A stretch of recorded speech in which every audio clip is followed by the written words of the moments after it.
जीव के पास सब कुछ है जिसे वो समझता था कि इसमें सुख है, फिर भी दुखी है। कारण क्या है?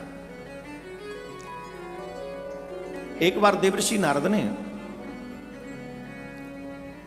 सनकादिक ऋषियों से पूछा यही प्रश्न, सावधानी पूर्वक सुनना, आपके मतलब की चीज है, आपके काम आएगी। एक बार सनकादिक ऋषि ने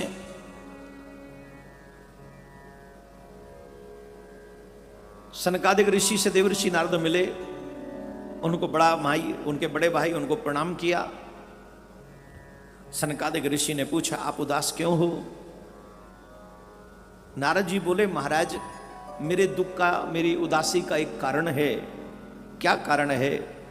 बोले मेरा एक कारण है, मेरी समझ में नहीं आ रहा, व्यक्ति के पास सब कुछ है, सब कुछ है, सब कुछ होने के बाद भी व्यक्ति दुखी क्यों है, परेशान क्यों है, अशांत क्यों है?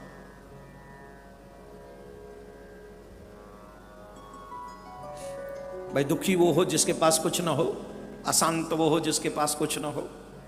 जिसके पास सब कुछ है उसके बाद भी जीव दुखी है, वो कारण मेरी समझ में नहीं आता, इसका क्या कारण है?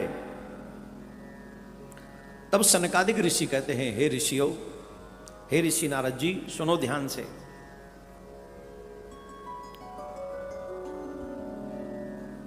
मनुष्य जिसके कारण दुखी है उस कारण का नाम है असंतोष। क्या है? असंतोष। जितना जीव को प्राप्त है उसमें वो हैप्पी नहीं है, संतोष नहीं है। जितना उसको मिला है कर्म अनुसार उससे वो हैप्पी नहीं है, बल्कि बहुत कुछ पाने की इच्छा मन में पाले हुए है। अच्छा एक और बात है जो उससे भी खतरनाक है, वो ये है कि मनुष्य बहुत जल्दी धनवान बनना चाहता है, जो है उससे कई गुना ज्यादा। और दुख की बात यह है कि उसके लिए भी वो प्रतीक्षा नहीं करना चाहता, बहुत जल्द बनना है उसे।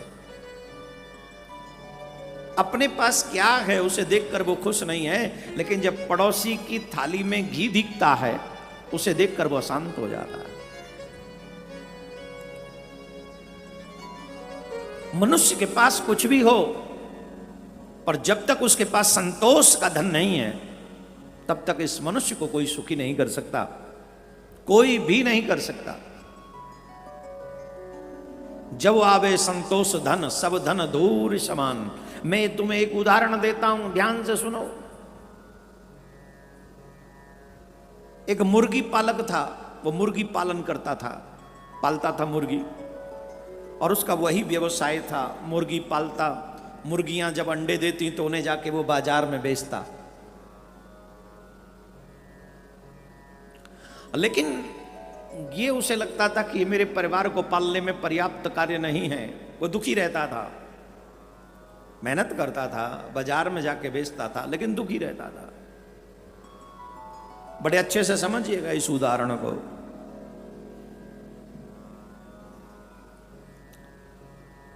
एक दिन भगवान ने कृपा की, एक साधु वहां होके निकले, एक संत वहां होके निकले। जब संत वहां होके निकले तो उन्होंने उस अंडे बेचने वाले को, मुर्गी पालन करने वाले को दुखी देखा। पूछा भाई तुम दुखी क्यों हो? बोले महाराज क्या बताऊं मैं आपको, आप संत हैं, हम गृहस्थियों का दर्द आप नहीं समझेंगे। अरे बताओ, कोशिश कर लेंगे, प्रयास कर लेंगे समझने का, बताओगे तब ना। बोले महाराज हमारे दुख का कारण है हमारा परिवार बड़ा है, और जो मुर्गियां हैं ये जितने अंडे देती हैं उन्हें हम बाजार में बेचते हैं, उससे हमें जो चीजें चाहिए वो प्राप्त नहीं हो पाती हैं, जो संसाधन चाहिए, जरूरतें हैं वो पूरी नहीं हो रही। जैसे तैसे अपना पेट भर के काम चलाते हैं। संत ने कहा अच्छा अच्छा अच्छा, तुम्हारी समस्या है धन। बोले जी महाराज, कोई नहीं, हम तुम्हारे दुख को दूर करने का एक प्रयास करते हैं। हम तुम्हें आशीर्वाद देते हैं, ये जो तुम्हारी मुर्गियां हैं ना, इनमें से एक मुर्गी रोज सोने का अंडा दिया करे, तुम उससे अपना घर चलाना। बड़ा प्रसन्न हुआ,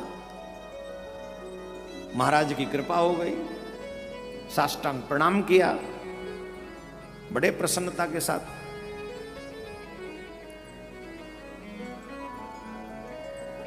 दूसरा दिन हुआ, मुर्गी ने सोने का अंडा दे दिया एक ने। अब एक दो दिन तो ठीक रहा, चौथे दिन से फिर मुंह लटक गया उसका। अब भोजन भी अनबने मन से करे, घर के काम भी अनबने मन से करे, दुखी रहे, चिंता में रहे, परेशान रहे। पत्नी ने पूछा, ए जी सुनते हो? बोले हाँ सुन रहे हैं। एक बात बताओ, अब क्यों दुखी हो, अब परेशान क्यों हो? अरे बोले रहने दो, क्या बताएं। नहीं कुछ तो बताओ। बोले छोड़ो, क्या बताएं, महात्मा जी ने हमारे साथ बड़ा गलत किया है। महात्मा जी ने गलत किया है? पत्नी ने कहा तुम तब भी दुखी थे जब सिर्फ अंडे हमारी मुर्गियां दिया करती थी और उनको बेच बेच के हम जैसे तैसे अपना पेट भर रहे थे। अब महात्मा जी ऐसी कृपा कर गए कि एक मुर्गी सोने का अंडा एक रोज देती है, और अब भी आप दुखी हो, अब भी दुखी हो, क्यों? अब क्या परेशानी है? वो मुर्गी पालन करने वाला बोला कि महात्मा जी ने हमारे साथ बहुत गलत किया। क्या गलत किया? बोले देखो, उन पे तो तमाम शक्ति थी, वो मुझ गरीब का भला न कर सके। अरे क्या नहीं भला कर सके, कितना तो भला कर दिया। हमारी मुर्गी सोने का अंडा दे रही है, और क्या भला किसके गांव में और किसकी मुर्गी दे रही है? अरे बोले जिन महात्मा जी ने ये आशीर्वाद दिया कि तेरी इतनी मुर्गियों में से एक मुर्गी सोने का अंडा देगी एक, वही महात्मा जी यही कह के चले जाते कि सारी मुर्गियां देंगी एक एक सोने का अंडा, तो हमारा दुख दूर हो जाता। हमें तकलीफ इस बात की है कि महात्मा जी ने एक ही मुर्गी को आशीर्वाद क्यों दिया, हम गरीब के गरीब ही रह गए। अब बताओ इस रोग का इलाज कहां है? इस असंतोष का इलाज कहां है? जितना भगवान ने दिया है उसमें हम खुश क्यों नहीं हैं? उसमें हम प्रसन्न क्यों नहीं हैं? ये जो तृष्णा है ना, ये तृष्णा, ये असंतोष हमें प्रसन्न नहीं रहने देता। कौन सा भजन है ना वो? तृष्णा न जाए मन से, कृष्णा न आए मन में, जतन करूं मैं हजार। एक पंक्ति गाएंगे, बहुत अच्छा। हमारे दुख का कारण है असंतोष।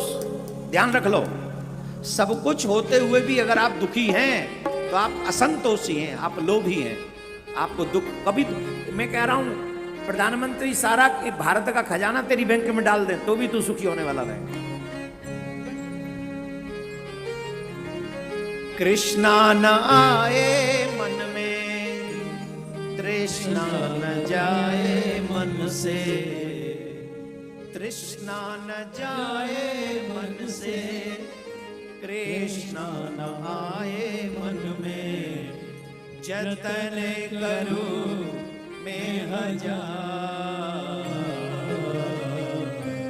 कैसे लगेगी नैया पार, ओ राम जी, कैसे लगेगी नैया पार, ओ राम जी, कैसे लगेगी नैया पार। कृष्णा न जाए मन से, कृष्णा न आए मन में, कृष्णा न जाए मन से, कृष्णा न आए मन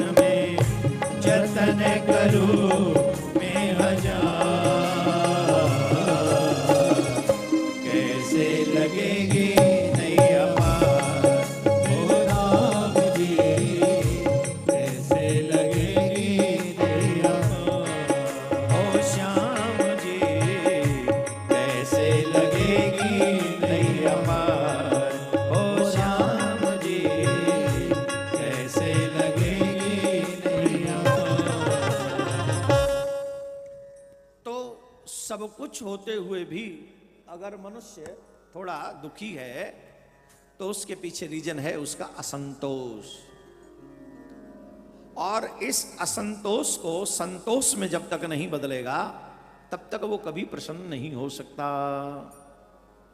सनकादिक ऋषियों का जवाब है, नारद मुनि का प्रश्न है। ये प्रश्न और ये उत्तर हम सबके लिए शिक्षा है। भगवान ने जो दिया है उसे प्रसाद समझकर अपना भी मत समझो, उसी का प्रयोग कैसे करना है ये सोचना है। जो भी हमारे पास है उसका सदुपयोग कैसे करना, दुरुपयोग नहीं, सदुपयोग। आज व्यक्ति सब कुछ प्राप्त होने पर दुरुपयोग कर रहा है, जिसके कारण वो दुखी भी हो रहा है। जो भी प्राप्त है, विवेक, ज्ञान, धन, सम्मान, पद, प्रतिष्ठा, जो मिल जाता है उसका दुरुपयोग करता है, इसी के कारण वो दुखी होता है। इसलिए इसका सदुपयोग करें। आइए, आप लोगों ने जो क्रम कल कहां तक सुना था, कहां तक सुना था बोलो, याद है कि नहीं? नहीं याद? याद है? मां सती योगाग्नि में अपने तन को भस्म करती, यही सुना। और वही योगाग्नि ज्वाला जी में आज भी विराजमान है। जो मनुष्य ज्वाला जी में मां ज्वाला के दर्शन करता है, वो ज्योति के दर्शन करता है, उसके तब तक के पाप नष्ट हो जाते हैं। इसलिए जब भी अवसर मिले इस कथा के बाद वहां जाकर दर्शन कीजिएगा। अब सुनिए, वहां पर 60,000 भगवान शिव के गण थे। कितने? जिस समय सती जी ने अपने अंग को, अपने शरीर को योगाग्नि में भस्म किया, उस समय 60,000 रुद्रगण वहां विराजमान थे। 20,000 तो वहीं जो शस्त्र उनके हाथ में थे उन्हें अपने ऊपर मार मार कर, प्रहार कर करके मर गए। क्यों? हाय हाय, हमारे होते हुए ये कैसे हो गया? हम यहां थे, हमारी माता जी ने ऐसा कर दिया और हम अपनी माता जी की रक्षा नहीं कर सके, ये बहुत बुरा हो गया, बहुत ही बुरा हो गया। इसलिए उन्होंने अपने आप को प्रहार करना प्रारंभ कर दिया और वो 20,000 रुद्रगण वहीं पर समाप्त हो गए उसी समय। और बचे हुए 40,000 रुद्रगणों ने क्रुद्ध हुए उन समस्त रुद्रगणों ने आपस में विचार की विमर्श करके प्रलय मचाते हुए लड़ने के लिए शस्त्र उठा लिए और यज्ञ को नष्ट करने के लिए दौड़ पड़े। हे देवऋषि, कितने ही पार्षद तो वहां शोक से ऐसे थे जो व्याकुल और शस्त्रों द्वारा अपने ही मस्तक काट लिए थे उन्होंने। 20,000 पार्षद वो ऐसे थे। उस समय हे मुनि, आक्रमणकारी, आक्रमण करने वाले उन पार्षदों को देखकर भगवान भृगु ने यज्ञ में विघ्न डालने वालों का नाश करने वाले अपहता असुरा राक्षस विदेशित इस यजुर मंत्र से दक्षिणाग्नि में आहुति दी। भृगु के आहुति देते ही यज्ञ कुंड से ऋभु नामक हजारों महान देवता, बड़े बड़े प्रबल वीर थे, वो प्रकट हो गए और वो गणों से लड़ने लगे और गणों को परास्त करके भगा दिया। और भगवान शिव के गण कैलाश पर्वत पे पहुंचे और जब कैलाश पर्वत पे भगवान ने यह संदेश सुना कि सती ने देह त्याग दिया, तो भगवान शिव को बहुत क्रोध आया, बहुत क्रोध। और भगवान ने वीरभद्र को प्रकट किया। वीरभद्र को जब प्रकट किया वो बड़ा विकराल था, बड़ा भयावह, देखते ही सबको भय उत्पन्न हो जाए ऐसा। भगवान शिव ने कहा, हे वीरभद्र तुम मेरी बात सुनो, शीघ्र ही प्रयत्न पूर्वक उस कार्य को करो जिससे मुझे प्रसन्नता हो। इस समय ब्रह्मा का पुत्र दक्ष यज्ञ करने के लिए तत्पर है। वह महाभिमानी दुष्ट तथा अज्ञानी विशेष रूप से मेरा विरोध कर रहा है। उन्होंने उसके हाथ में त्रिशूल दिया और कहा, तुम्हारी मां का अपमान करने वाले उस दक्ष को उचित दंड देना, ऐसा दंड देना जिससे वो हमेशा हमेशा के लिए याद कर सके। इस प्रकार जो मुझसे द्रोह करते हैं उन्हें उचित दंड मिल जाए। भगवान ने वीरभद्र को समझाकर भेजा। अब आप कल्पना नहीं कर सकते कितने गण गए होंगे उस यज्ञ में, आप गिन नहीं सकते आप काउंट नहीं कर सकते, इतने गण पहुंचे। आज संसार में मनुष्यों की उतनी आबादी नहीं है जितने गण उस यज्ञ में विघ्न पहुंचाने के लिए पहुंच गए थे। सुनना चाहोगे? है? सुनना चाहोगे कि रहने दूं? महात्मा वीरभद्र शिव के समान ही वेशभूषा धारण करके चले थे, वैसे ही थे। बहुत ही विकराल उनके स्वरूप था। रथ पर बैठकर उनके गणों के साथ चल पड़े। उनकी 1000 भुजाएं थी। कितनी? बताओ इनका रथ कितना बड़ा होगा? इनके रथ में क्या लगे होंगे बताओ? शिव पुराण सुनते रहते हो, बताओ जल्दी। है? नहीं मालूम?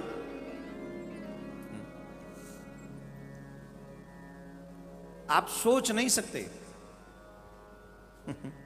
इतना बड़ा रथ था इनका। जिस रथ पर वे आरूढ़ थे 8 लाख हाथ विस्तार वाला वो रथ था। 8 लाख हाथ ऐसे करोगे, 8 लाख बार करो तब जाके इतना विस्तार था वो रथ। उस रथ को खींच कौन रहा था? जैसे रथ को घोड़े खींचते वैसे कौन खींच रहा था? और कितने थे मालूम? इसलिए बेटा भगवान की कथाएं सुनते रहो।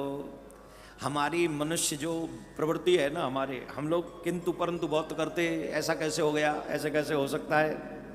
हमारी बुद्धि जो है सीमित है, ध्यान से सुनना, बहुत सीमित बुद्धि है और परमात्मा असीमित है। सीमित बुद्धि से असीमित परमात्मा को समझा नहीं जा सकता। राम अतर्क बुद्धि बलशाली। राम तर्क से और बुद्धि से समझे नहीं जा सकते। अगर भगवान में तुम बुद्धि लड़ाओगे तो ये बुद्धि काम आने वाली नहीं है। कितनी है तुम्हारी बुद्धि बोलो? तुम्हारी देखने की क्षमता कितनी है? एक बार तुम यहां बैठ के कितना देख लोगे बोलो? भाई मैं यहां बैठा हूं तो मेरा नजरिया थोड़ा ज्यादा है, मैं पूरा पंडाल देख रहा हूं। आप वहां बैठे हो, आपसे मैं मंच पे दिख रहा हूं या थोड़ा बहुत आगे पीछे देख लोगे। आपकी आंखों की जितनी सीमा होगी आप उतना ही देख पाएंगे। लेकिन एक बात समझिए, क्या यह संसार उतना ही है जितना तुम आंखों से देख पा रहे हो? बोलो। जितना आगे जाओगे संसार उसके भी आगे है, उसके भी आगे है। तो जैसे तुम आंखों से सीमित दायरे में देख सकते हो, जैसे कोई सीमित दायरे में हमें आवाज लगाए तो हम सुन सकते हैं कानों से, सीमित दायरे में हो तो हम उसे टच कर सकते हैं, वैसे ही बुद्धि भी ऐसी ही है। सीमित दायरे में ही हम समझ सकते हैं और हमारी सीमा से बहुत परे है परमात्मा। हमारी बुद्धि की एक सीमा है, परमात्मा असीमित है। उस असीमित परमात्मा को हम सीमित बुद्धि से नहीं समझ सकते। इसलिए कई लोग कहते हैं ये कैसे संभव होगा? सब संभव है, बुद्धि मत लड़ाओ, ग्रंथों का अध्ययन करो, और ग्रंथों का अध्ययन ग्रंथों में कमी निकालने के लिए नहीं, उस परमपिता परमात्मा की लीलाओं को समझने के लिए लगाओ। परमात्मा की लीला को समझोगे तो समझ में आएगा। अब सुनो, कितना बड़ा है रथ? 8 लाख हाथ विस्तार वाला उनका रथ है। उनमें लगे कौन है? उन रथ को हाँक कौन? जैसे रथ को घोड़े हाँकते हैं, खींचते हैं, इनके रथ को कौन खींच रहा है? घोड़े नहीं है, घोड़े मत दौड़ाना, घोड़े नहीं खींच रहे, तो सिंह खींच रहे। इनके रथ को सिंह खींच रहे हैं। हाँ, एक और बात बताओ, संख्या बताओ, कितने सिंह खींच रहे हैं? 10,000। कितने? जोर से बोलो। अगर यहां 10 सिंह भी आ जाएं तो क्या होगो? बोलो। 10 ही आ जाएं तो क्या होएगो? इनके रथ को 10,000 सिंह खींच रहे हैं।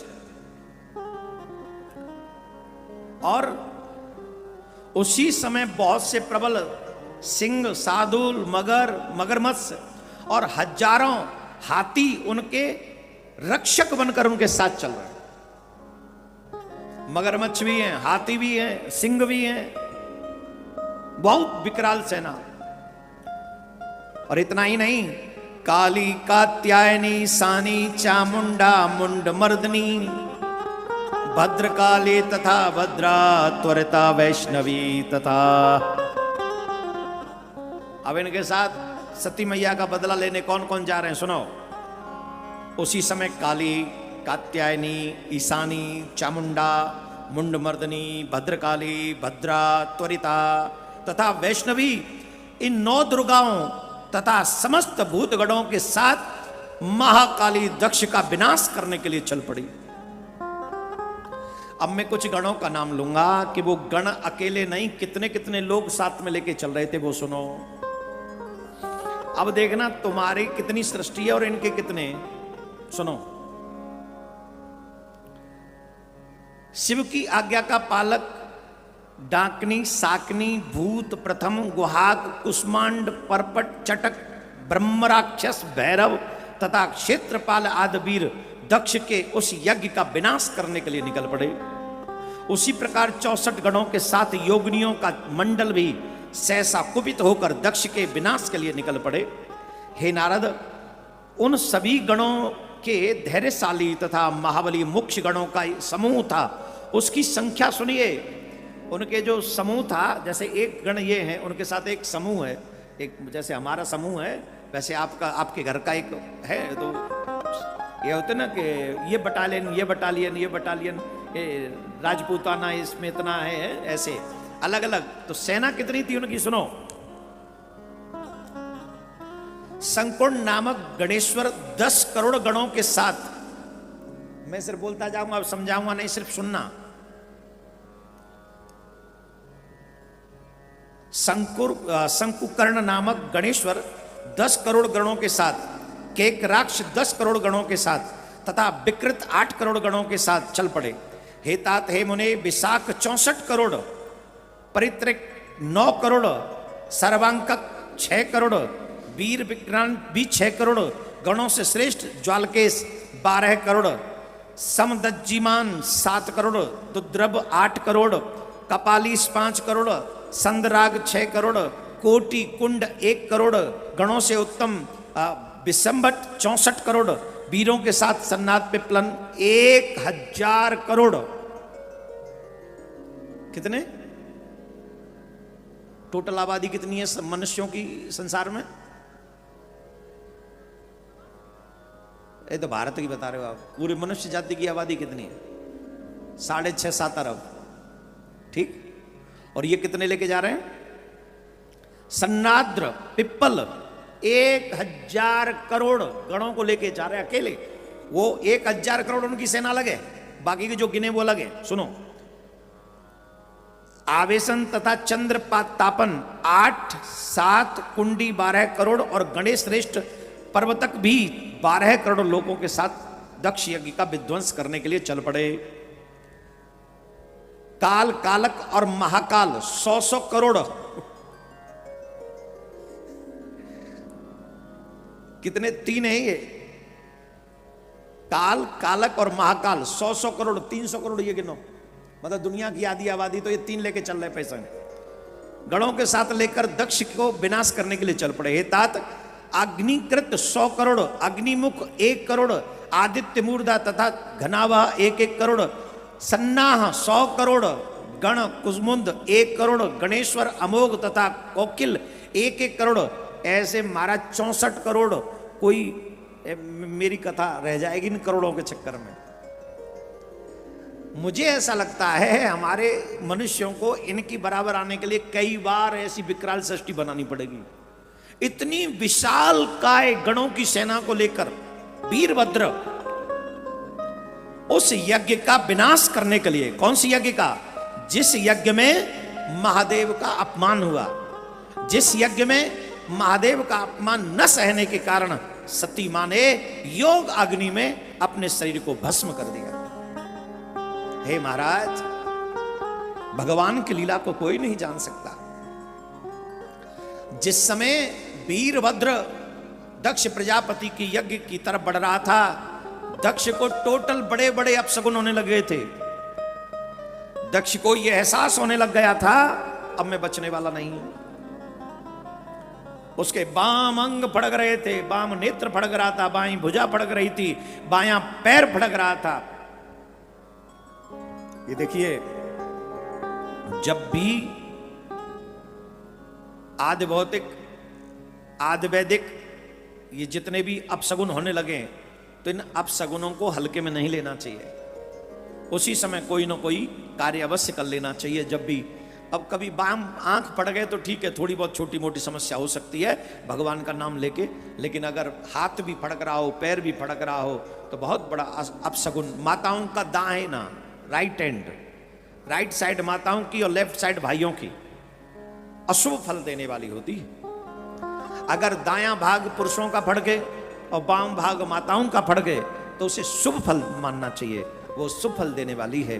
तो जब भी प्रारंभ ऐसा हो तो भगवान के नाम का स्मरण करना चाहिए, जिससे ये अपशगुन समाप्त हो जाए। बोलो राधे राधे।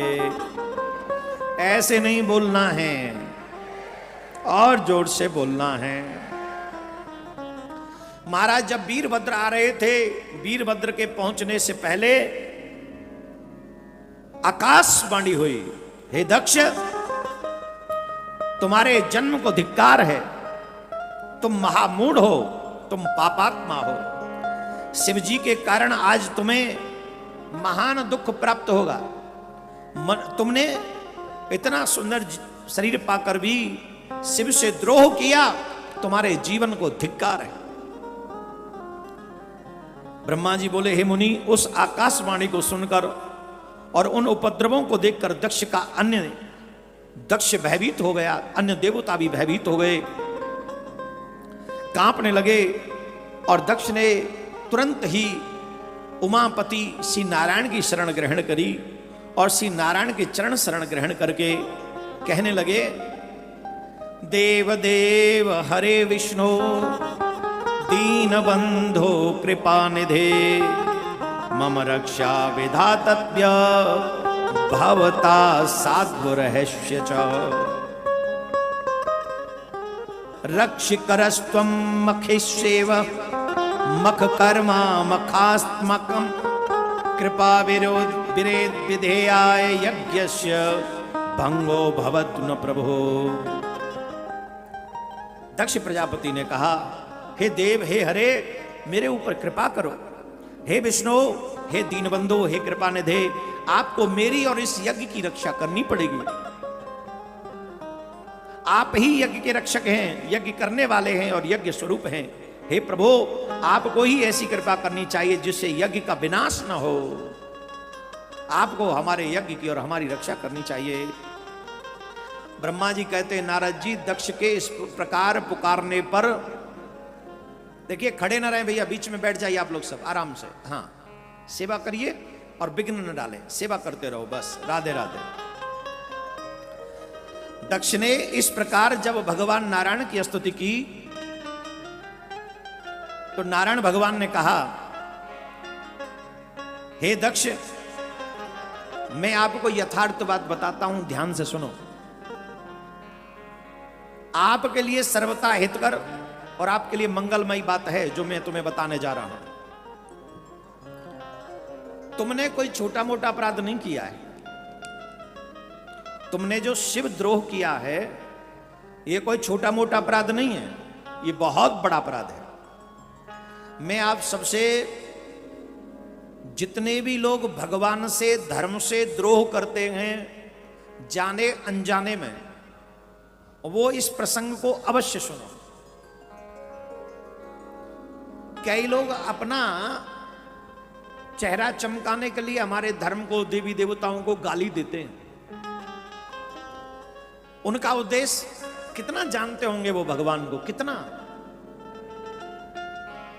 लेकिन उनका उद्देश्य भगवान तक पहुंचना नहीं, उनका उद्देश्य है अपने आप को चमकाना, लोग हमें जाने। बड़े बड़े महात्माओं का नाम लेकर उन्हें गाली देना, उन पे उल्टे सीधी बातें बोलना, लोग हमें जाने। ऑफ कोर्स आपको जानेंगे, लेकिन आपने कभी ये सोचा है कि जानने के बाद हश्र क्या होगा?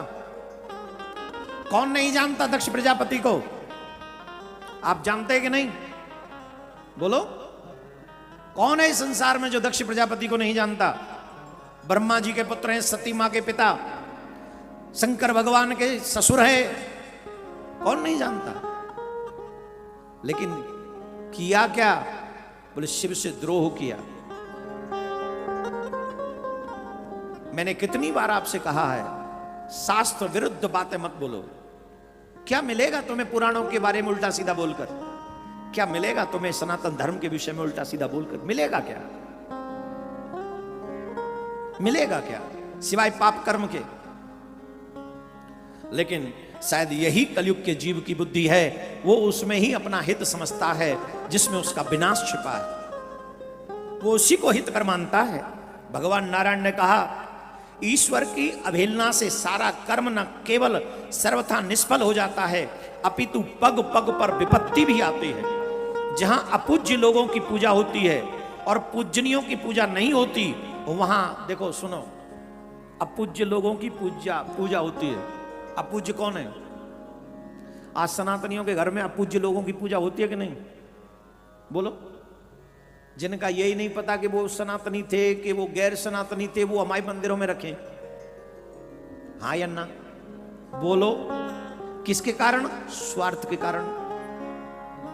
कितने लोग भूत प्रेतों की पूजा करते, पिशाचों की शमशान में जाके पूजा करते, किसके लिए? निज स्वार्थ के कारण। हाँ या ना? बोलो, जोर से बोलो। हाँ, निज स्वार्थ के कारण। अपूजनीय है कि नहीं वो, फिर भी हम उनकी पूजा करते हैं निज स्वार्थ के कारण। कितने लोग ऐसे हैं जो कुछ पाने के लिए पीर पैगंबरों पर चादर चढ़ाते हैं। बोलो हाँ या ना? और मैं तो ऐसे भी कुछ लोगों को जानता हूं जिन्होंने अपने ही जमीन पे कहीं ना कहीं वो बना लिया है और उन पे वो चादर उड़ाते रहते हैं और अगरबत्ती लगाने जाते हैं। ये है क्या? अपूजनीय लोगों की पूजा।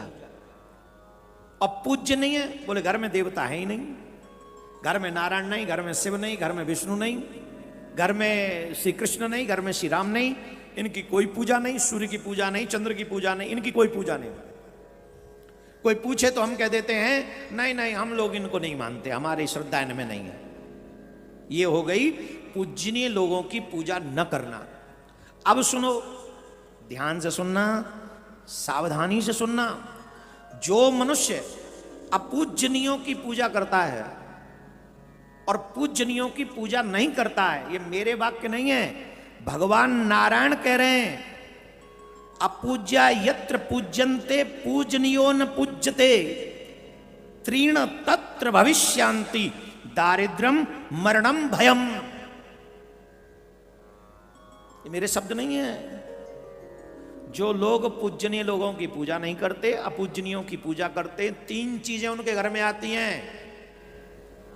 एक सेकंड रुक जाइए, सब ध्यान से सुनिए। सभी सनातनियों को नारायण का मैसेज सुनना चाहिए। ये मेरा मैसेज नहीं, ये नारायण का मैसेज है। 30 सेकंड में दे दूंगा। आजकल 30 सेकंड में ही सब समझना चाहते हैं, ज्यादा टाइम नहीं है लोगों पे, 30 सेकंड का ही ले लो। सुनो, जो पूजनीय लोगों की पूजा नहीं करते और जो अपूजनीय लोगों की पूजा करते हैं, सनातनियों को कान खोल के बात सुन लेनी चाहिए। उनके घर में तीन चीज आती हैं। पहली दरिद्रता, दूसरी मृत्यु, समय से पहले मर जाएगा, तीसरा जब तक जिंदा रहेगा उसे भय सताता रहेगा। ये तीन चीजें नारायण भगवान कह रहे हैं मनुष्य सनातनियों के लिए। अब करो सेवा, अब करो, हो गया काम, हो गया, लगो लगो सेवा में, ताली मत बजाओ, जल्दी करो, जल्दी हो गई। 30 सेकंड बाद समझ में आ गई? ये मैं नहीं कह रहा हूं, नारायण भगवान कह रहे हैं। किसको? दक्ष प्रजापति को। किस लिए? बोले तुमने जगत ईश्वर का अपमान किया है यज्ञ में न बुलाकर, तुमने उनका अपमान किया है। तुम मुझसे आशा रखते हो कि मैं तुम्हारी रक्षा कर लूंगा, ये गलत सोच रहे हो। मैं भी तुम्हारे यहां रहकर शिवद्रोही बन गया। मैं जो तुम्हारे यहां रुक गया हूं, मेरा ये शिवद्रोह बन गया है, ये अपराध बन गया है मेरा। और मैं ये भी जानता हूं इसका फल मुझे भी भोगना पड़ेगा। भगवान की ये बात सुनकर दक्ष बोले, हे विष्णु, हे महाप्रभु, आपके बल से ही मैंने ये महान यज्ञ आरंभ किया है। भवत बलेनेव मया यज्ञ प्रारंभितो महान, सत्कर्म सिद्धे विष्णु प्रमाणम त्वं महाप्रभो। विष्णु त्वं कर्मणां साक्षी यज्ञानां प्रतिपालकः, धर्मस्य वेद गर्वस्य ब्राह्मणस्त्वं महाप्रभो। हे भगवान, मैंने आप ही के बल पे, नारायण भगवान, मैंने आप ही के बल पे ये यज्ञ प्रारंभ किया है। सत्कर्म की सिद्धि के लिए आप ही प्रमाण माने गए हैं। सत्कर्म सिद्ध होगा जहां आपकी पूजा होगी, जहां आपका आवाहन होगा, वो सत्कर्म है और उसका प्रमाण आप ही है। रिद्धि सिद्धि को आप ही, सत्कर्म की सिद्धि के लिए आप ही प्रमाण हैं। हे विष्णु, आप कर्मों के साक्षी हैं, यज्ञों के प्रतिपालक हैं। हे महाप्रभु, आप वेद, सर्वस्व, धर्म और ब्रह्मा के रक्षक हैं। अतः मैं आपको, मेरे इस यज्ञ की रक्षा करनी चाहिए, मेरी और इस यज्ञ की रक्षा आपको करनी चाहिए। भगवान बोले, दक्ष, मुझे आपके यज्ञ की रक्षा अवश्य करनी चाहिए। धर्म के परिपालक विषय जो मेरे सत्य प्रतिज्ञा है वह सर्वत्र विख्यात है। आपने जो कहा वह सत्य है, मैं उसकी रक्षा करूंगा। पर हे दुर्मते, ध्यान से सुनना, भगवान कह रहे हैं क्या कर्म है, क्या अकर्म है, आप नहीं समझ पा रहे हैं। कई लोग कह देते हैं कर्म पिदान विश्व करे राखा, हम तो कर्म कर रहे हैं बस। अरे भाई, आप जो कर्म कर रहे हो वो ठीक है, लेकिन कर्म करने से पहले विचार तो कर लो ये कर्म करने योग्य है भी कि नहीं। दूसरों को गाली देना भी तो कर्म है, क्या वो करना चाहिए? दूसरों को गोली मार देना भी तो कर्म है, क्या वो करना चाहिए? दूसरों के घरों में आग लगा दो, ये भी तो कर्म है, क्या ये करना चाहिए? किसी के घर से चोरी कर लाओ, ये भी तो कर्म है, क्या ये करना चाहिए? अरे भाई, कर्म भी तो कई प्रकार के होते हैं। एक कर्म करने वाला होता है और एक कर्म न करने वाला होता है। न करने वाले कर्म को मनुष्य को कभी नहीं करना चाहिए। जो मनुष्य केवल ज्ञान का सहारा लेकर, ध्यान से सुनना, ये बहुत गजब की बात है, इसको भी सुन लो बड़े सावधानी से। केवलम ज्ञानमाश्रित्यम निरीश्वर परा नरः, निर्यम ते च गच्छामि कल्पकोटि शतानि च। जो मनुष्य केवल ज्ञान का सहारा लेकर अनीश्वरवादी हो जाते हैं, ध्यान से सुनना, जो ईश्वर को नहीं मानते, ये भी 30 सेकंड में ही समझ लो। कई लोग अपने आप को ब्रह्मज्ञानी मान लेते हैं और इतने बड़े ज्ञानी मानते, कहते हम किसी ब्रह्म को नहीं मानते। जो ज्ञान का सारा लेकर अनीश्वरवादी हो जाते हैं, ऐसे लोगों को केवल वो जो कर्म परायण रह जाते हैं, ऐसे लोग प्रत्येक जन्म में कर्म में पासों में बंधते रहते हैं और नरक की भोग, नरक में जाते हैं। वे 100 करोड़ कल्पों तक, कितने 100 करोड़ कल्पों तक नरक में पड़े रहते हैं, जो ईश्वरवादी नहीं है। बोलो राधे राधे, जोर से बोलो। जो ईश्वरवादी नहीं है वो 100 करोड़ कल्पों तक। इसलिए मनुष्य जीवन जब मिले तो हमें भगवान का भजन करना चाहिए, ईश्वरवादी होना चाहिए, ईश्वर से प्रेम करना चाहिए, इसमें कोई संशय नहीं है। भगवान नारायण ने कहा ठीक है तुम कह रहे हो तो मैं यज्ञ की रक्षा करूंगा, लेकिन मैं जानता हूं इस यज्ञ की रक्षा मैं कर नहीं सकूंगा। भगवान ने बड़ी अच्छी बात कही, वीरभद्र इस चक्र से प्रार करते ही बिना उनका वध किए ही मैं जानता हूं ये चक्र मुझे शिवजी ने ही दिया, ये चक्र भी मेरे काम नहीं आएगा। उसका वध किए ही सेव चक्र शीघ्र ही शिवजी के पास चला जाएगा। यह सेव चक्र है, शिव की शपथ का उल्लंघन करने वाले मेरे पास मुझ पर सहसा बिना, ये मेरे ऊपर प्रहार नहीं कर रहा है, ये इसकी बड़ी कृपा है। मैं तुम्हारे जैसे शिवद्रोही किया हूं और शिव सेवा का उल्लंघन कर चुका हूं, और ये चक्र शिव जी का है, इसके बाद भी मेरे ऊपर प्रहार नहीं कर रहा है, ये भी इस चक्र की बड़ी कृपा है। पर फिर भी तुम कह रहे हो तो मैं अवश्य तुम्हारे यज्ञ की रक्षा करने का पूर्ण प्रयास करूंगा। पर एक बात समझ लो दक्ष, होनी को कोई टाल नहीं सकता। भगवान ने सबको कहा कि भाई चलो अब युद्ध तो करना ही है, युद्ध के लिए तैयार हो जाओ, तो युद्ध के लिए तैयारी करने लगे। आइए हम एक 2-3 मिनट में आवश्यक संदेश सुन लें और उसके बाद में दक्ष का विनाश कैसे हुआ और किस तरीके से वीरभद्र ने दक्ष का विनाश किया है, आगे की जो शिव पुराण की कथा है मन लगाकर सुनेंगे। आप लोग सभी जब तक YouTube पे सुन रहे हैं और लोगों को भी राधे राधे महादेव हर हर महादेव लिखकर शेयर करें, जिससे और लोग भी भगवान शिव का अपराध करने वाले लोगों को क्या दंड मिलता है ये सीख सकें। आप भी जुड़े रहिए। राधे राधे। प्रिय, हमने आपको कहा अपने धर्म से कभी द्रोह नहीं करना चाहिए, अपने देवी देवताओं का कभी अपमान नहीं करना चाहिए। जिन देवी देवताओं का हमारे पूर्वजों ने पूजन किया है उनके प्रति कभी भी हमारी अश्रद्धा नहीं होनी चाहिए। दुर्भाग्य से आज समय बड़ा विचित्र हो गया है, इतना विचित्र समय हो गया है कि हम उन्हीं देवी देवताओं में अश्रद्धा तो रखते ही हैं, साथ में कुछ स्वार्थी लोगों के कहने पर हम अपने उन देवी देवताओं को घर से भी निकाल देते हैं, पूजा भी नहीं करते। इतना भी हो तो भी कुछ सोचा जाए। अब तो लोग देवी देवताओं को गाली देने में अपना सम्मान समझते हैं और ये बहुत दुखद है।